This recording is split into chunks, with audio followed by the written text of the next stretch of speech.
Nah, maka disitulah ulama berdiskusi, diskusinya begini. Kalau begitu, jidat dan hidung dianggap satu organ. Dianggap apa? Satu organ. Ya karena kalau jidatnya sujud dan hidung tidak dianggap satu organ, misalnya kita anggap hidung itu bukan bagian dari organ sujud, nanti kan ada semacam nungging begitu waktu sujud kepalanya, ya. Nah, itu ya. Karenanya ulama mengatakan jabhat, ya, jidat dengan hidung ini satu organ. Sehingga kalau jidatnya nempel, ya hidungnya ikut nempel. Nah, yang lain mengatakan hidung tetap bukan jidat, hidung tetap bukan jidat, dan dia tetap bukan organ sujud, tapi dia sifatnya ikutan. Sifatnya apa? Mengikuti. Ya. Itu diskusi-diskusinya. Ya. Nah, tapi semua diskusi di kitab-kitab itu dulu, itu sebelum era pandemi COVID 2019, ya, di mana kita disuruh pakai masker, ya, gitu ya.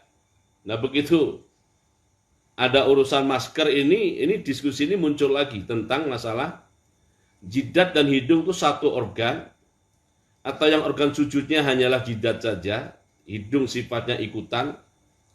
Nah, karena sifatnya ikutan, pada saat disyaratkan jidatnya harus terbuka, maka hidung apakah juga harus tertutup? Apakah juga harus terbuka? Karena dia sifatnya ikutan atau satu organ, ataukah dia boleh tertutup? Nah, ini sini ya. Bapak Ibu yang dirahmati, kata-kata maksufan ini ditulis abad 10 Hijriah, ya. Artinya sekitar 500-an tahun yang lalu, ya. Belum ada urusan tentang apa namanya masker dan sebagainya. Maka diskusi tentang masalah 7 organ sujud, di mana yang ketujuh adalah jabhah, dalam arti jidat, hidung masuk atau tidak, ini menjadi menarik lagi. Yang saya baca-baca dalam fikih mazhab Syafi'i, ya, mereka mengatakan bahwa dalam mazhab Syafi'i, gitu. Dalam mazhab apa? Syafi'i, hidung bukan bagian dari organ sujud. Ya. Hidung bukan bagian dari organ sujud. Ya. Mazhab Syafi'i lebih memenangkan riwayat yang menyebut angka 7 itu. Memenangkan logika bahwa organ sujud itu 7, yang ketujuh adalah jabhah. Jabhah itu jidat. Dan faktanya memang hidung bukan jidat, jidat bukan hidung, begitu, ya. Karena hidung bukan organ sujud, ya. Nah, maka pada saat jabhah, jidat ini harus terbuka, maksufan, ya, harus maksufan, maka tidak mengapa untuk hidung ini misalnya pakai masker, karenanya tertutup hidungnya, tidak mengapa karena dia bukan bagian dari organ sujud dalam mazhab Syafi'i. Wallahu a'lam. Ini diskusi tentang masalah jidat dan hidung di satu sisi dan terbuka atau tidak terbuka. Oke, ya. Berikutnya qala Syekh Bafadhol Al-Hadrami rahimahullah, kesunatan berikutnya adalah wa mujafatur rajuli mirfaqaihi an jambaihi. Kesunatan sujud berikutnya adalah mujafatur rajuli. Laki-laki merenggangkan kedua sikunya. Merenggangkan atau membuka kedua sikunya, direnggangkan dan dijauhkan an jambaihi. Direnggangkan dan dijauhkan an jambaihi dari kedua sisi tubuhnya. Kedua sisi kanan kiri tubuhnya, ya. Jadi kedua sikunya ini dibuka. Nah, dibuka begini. Bukan didalemin, ya, tapi dibuka, ya. Oke. Kemudian wabatnahu, dan juga merenggangkan perutnya. Merenggangkan perutnya, dijauhkan an fakhidaihi. Dijauhkan dari kedua pahanya. dijauhkan dari kedua pahanya, an fakhidaihi, ya. Jadi berarti perutnya diangkat, ya. Perutnya diangkat ke atas, jangan dilengketkan atau ditempelkan di kedua paha. Ini untuk laki-laki. Jadi laki-laki kedua sikunya dibuka keluar, dijauhkan dan direnggangkan dari kedua sisi kanan dan sisi kiri tubuhnya. Perutnya dinaikkan ke atas, dijauhkan dari kedua pahanya. Wa yujafi fir ruku'i aidan. Begitu juga yang ia lakukan, begitu juga yang dilakukan laki-laki pada saat ruku'. Ini laki-laki. Oke. Sementara watadummul mar'atu untuk perempuan itu tadummul mar'atu, menghimpit atau menghimpun ba'doha sebagian dirinya ila ba'din ke sebagian lainnya. Maksudnya kalau kedua siku laki-laki tadi dibuka keluar, kalau perempuan itu dilipat ke dalam. Dilipat ke dalam. Ya. Jadi dimasukin, kedua sikunya dimasukin ke dalam. Ya. Oke. Kalau laki-laki tadi perutnya diangkat supaya menjauh dari kedua pahanya, kalau perempuan justru perutnya didekatkan. Perutnya apa? Perutnya didekatkan ke arah posisi kedua paha. Nah, itulah jadi memasukkan kedua siku dan mendekatkan perut ke kedua paha, inilah yang dibahasakan dengan istilah, ya, wa tadummu al-mar'atu ba'doha ila ba'din. Oke, itu kesunatan berikutnya. Kesunatan berikutnya lagi adalah pada saat sujud mengucapkan zikir. Jadi kalau posisi seluruh organ tubuh sudah positioning pada tempatnya, laki-laki dengan tekniknya sendiri dan perempuan sudah dengan tekniknya sendiri. Setelah positioning begitu, mengucapkan zikir wa subhana rabbiyal a'la wa bihamdi, mengucapkan zikir subhana rabbiyal a'la wa bihamdi. Subhana rabbiyal a'la wa bihamdihi sunat, ya, sunat. Zikir ini hukumnya sunat. Terus wasalasan, dan mengulangi zikir itu 3 kali. Mengulangi zikir subhana rabbiyal a'la wa bihamdi 3 kali afdalu lebih afdal, ya, afdalu lebih afdal. Artinya kalau kadar dalam hal ini Bapak Ibu yang dimuliakan Allah Ta'ala, kadar tumakninah minimalis adalah subhanallah. Itu kadar tumakninah minimalis, ya. Nah, terus berdasarkan petunjuk Rasulullah SAW, kalau pas lagi kita sujud, ya, kita disuruh mengucapkan subhana rabbiyal a'la wa bihamdihi. 1 kali cukup, ya. Tapi 3 kali lebih afdal. 3 kali lebih afdal. Oke. Terus wa yazidu, dan boleh menambahkan, yazidu boleh menambahkan, al-munfaridu orang yang sholat sendirian. Orang yang sholat sendirian boleh menambahkan, ya, maksudnya lebih dari 3. Begitu juga wa imamu mahsurin, imam terhadap jamaah yang eksklusif, ya, imam terhadap jamaah yang eksklusif, makmumnya terbatas, yang rodu bitatwil, yang mereka ridho kalau sholatnya dilamakan, dilamakan. boleh menambah. Menambah apa? Ya. Nah, sebelum nambah yang di sini, kasih tambahan lain dulu.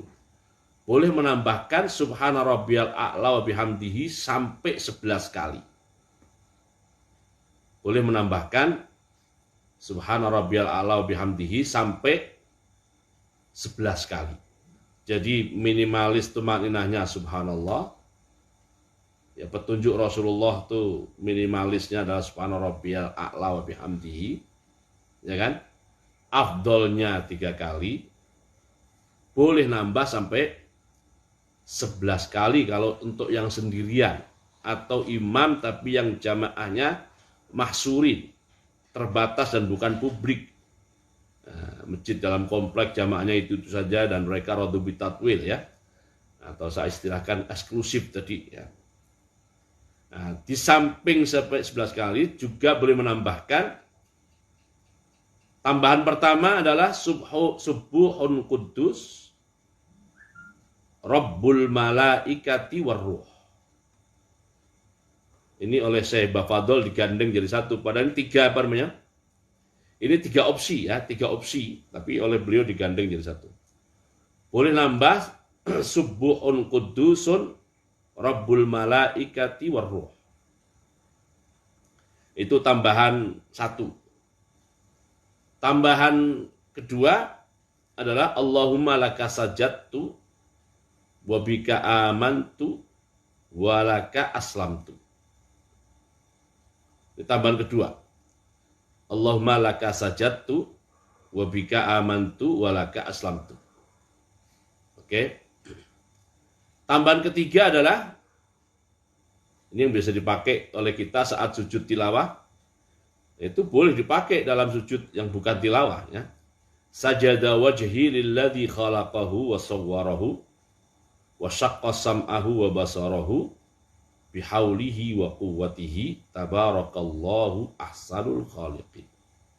Jadi ini 3 zikir oleh Syekh Bafadal Al-Hadrami digandeng rentengkan. Jadi bisa begini maksudnya.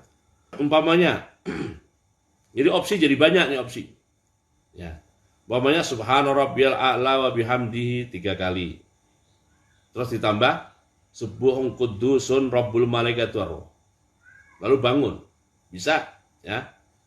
Atau subhana rabbiyal a'la wa bihamdihi 3 kali ditambah Allahumma laka sajadtu wa bika amantu wa laka aslamtu.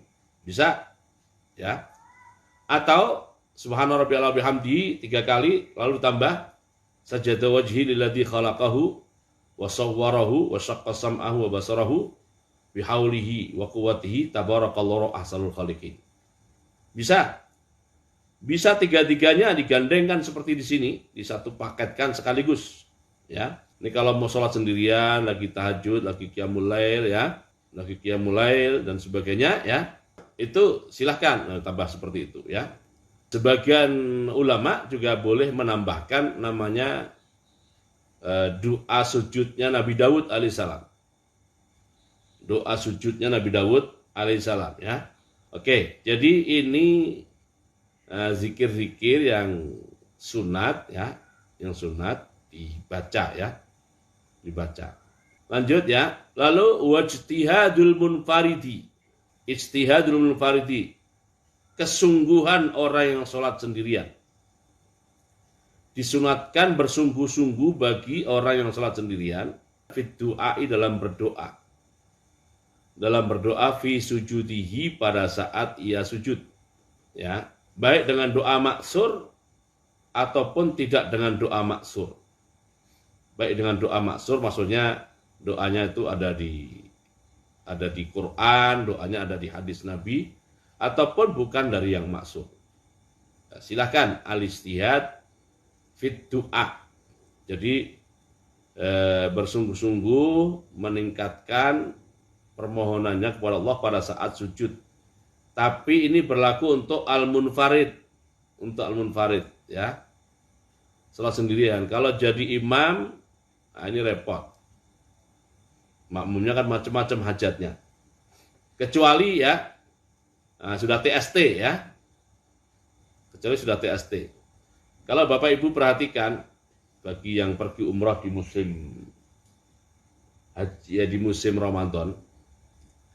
Bagi yang pergi umrah di musim Ramadan, terutama 10 terakhir itu, pas sholat malam, itu pasti sujudnya imam lebih lama daripada sujud biasa-biasanya.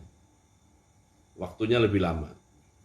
Itu ngapain dia lama-lama sujud? Ya dia berdoa. Dan itu kan sudah sama-sama memang niat sholat malam semuanya, ya kan? Itu yang saya sebut dengan istilah TST itu. Walaupun masjidnya segede itu ya, memang datang ke Masjidil Haram sudah untuk ibadah kan ya, bukan untuk buru-buru pergi ya. Kalau buru-buru pergi ya nggak sholat di Masjidil Haram. Jadi silahkan ya. Kenapa? Karena Rasulullah SAW bersabda, aqrabu ma yakunul abdu min rabbihi wa huwa sajidun. Ya, wa huwa sajidun. Jadi posisi seorang hamba paling dekat dengan Tuhannya itu adalah pada saat dia bersujud. Pada saat dia bersujud. Faqaminun an yustajabulah. Posisi sujud kalau dia mohon dan berdoa kepada Allah itu sangat berpeluang. Sangat berpeluang untuk diijabah oleh Allah Subhanahu wa taala. Untuk dijabah oleh Allah Subhanahu wa taala. Ijtihadul munfaridi. Jadi ya termasuk yang bukan munfarid berarti asal sudah TST tadi ya. Sepakat yang mulai berjamaah umpamanya terutama di bulan Ramadan saat itikaf yaitu dilamakan sujudnya. Walaupun itu kalau bagi anak-anak itu kesempatan juga itu ya. Anak-anak yang kita latih untuk qiyamul lail di bulan Ramadan ya, begitu kita ajak salat malam bangun dia ya. Nah, pas sujudnya lama itu kesempatan bagi dia ya kan. Yang namanya juga anak-anak ya. Namanya juga anak-anak. Kesempatan bukan lama lagi, dia kelamaan dia terus nggak bangun-bangun ya kan. Terus nggak bangun-bangun. Oke, kita lanjutkan bacaan kita ya. Wat tafriqatu bainal qadamaini warukbataini wal fakhidaini.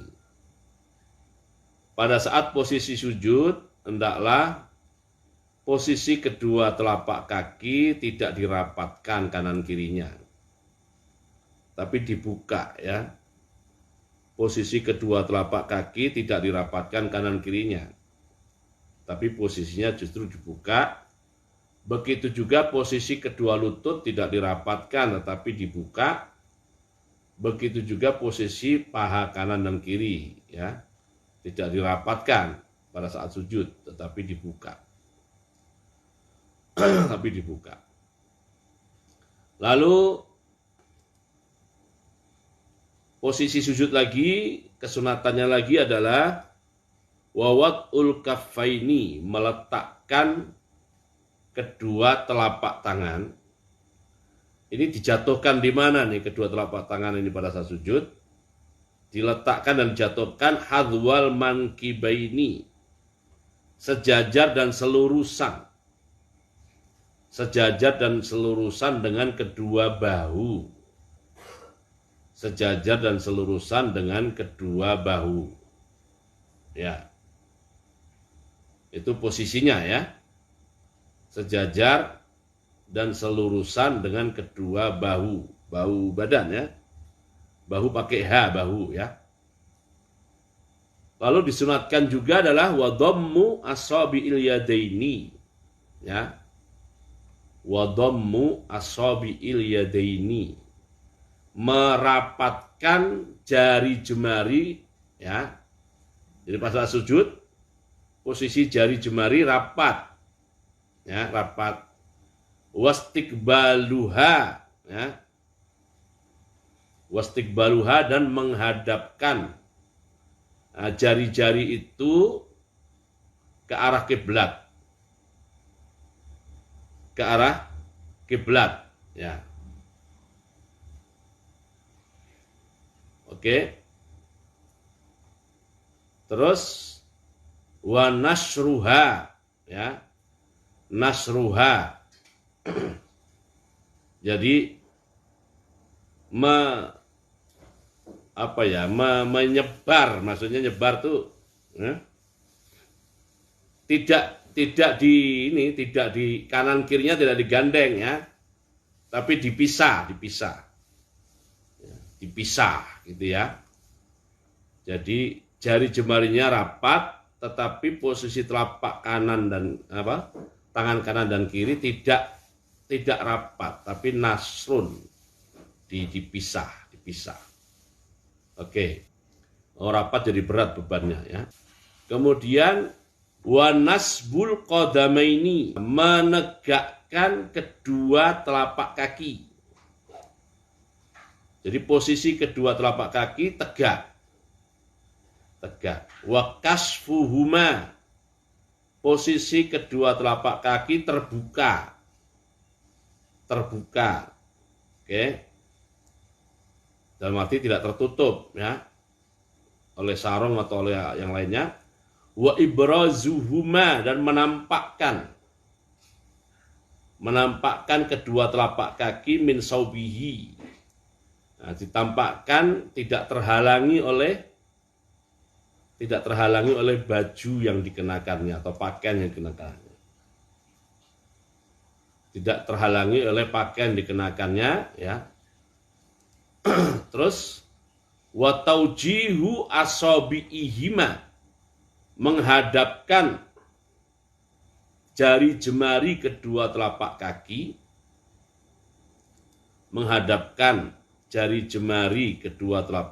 lil kiblati, ke arah kiblat ya.